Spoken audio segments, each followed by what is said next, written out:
Welcome back to another video. I'm just gonna jump right into it. Today we're gonna be using a 7-piece tire plug kit, Hyper Tough. Bought it over at Walmart. Super easy instructions. I'm gonna be showing you guys how to do this, so let's take a look.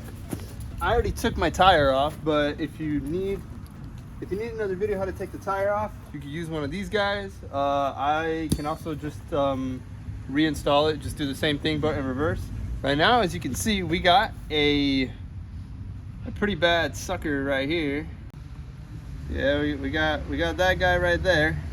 Pretty bad guy right there. I'm gonna be taking this tool, this guy right here, the spikes and the nice little groove going on right here. And we're taking that and we're gonna stick it into this guy after we've removed this guy. So to remove this guy, you needed like a pair of pliers.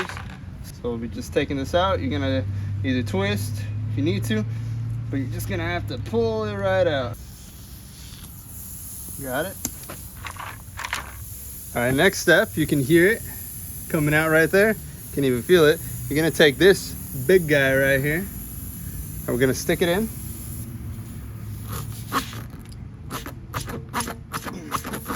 To clear the path for our little adhesive that we're gonna be putting it in.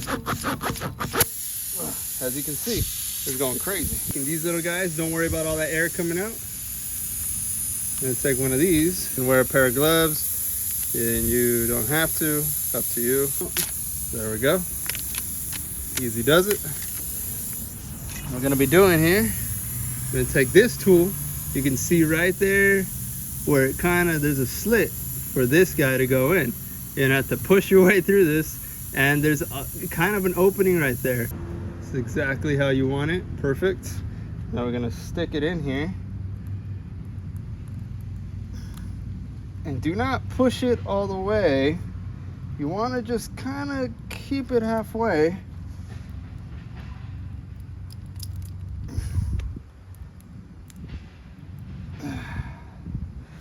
See, it's about all the way in roughly. Now you're gonna just pull right out.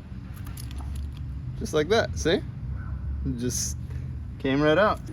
So I'm gonna be putting some air in it right now, and we're going to see if there's any more air coming out. If there is, we'll spray some dish soap over it and it will create some bubbles. If you don't see any bubbles, you're good to go. And after that, at the very end of it, you can either leave this on, allow the road to just kind of level it out for you to keep it flush, or you can just take some scissors and make it flush yourself. But yeah, that's pretty much it. That's a super quick, efficient, and cheap way to fix your tire. If you get a nail or screw, whatever in it, instead of going to the shop and paying a couple $100s, especially for tires these days. Woo, you don't want to be spending all that money. So hope I helped you guys out. Don't forget to hit a like button for the YouTube algorithm. We really appreciate it. Leave a comment in the comment section down below. Any questions also in that area. Don't forget to hit subscribe for more random tutorials like this one. And see you guys in the next one. Peace.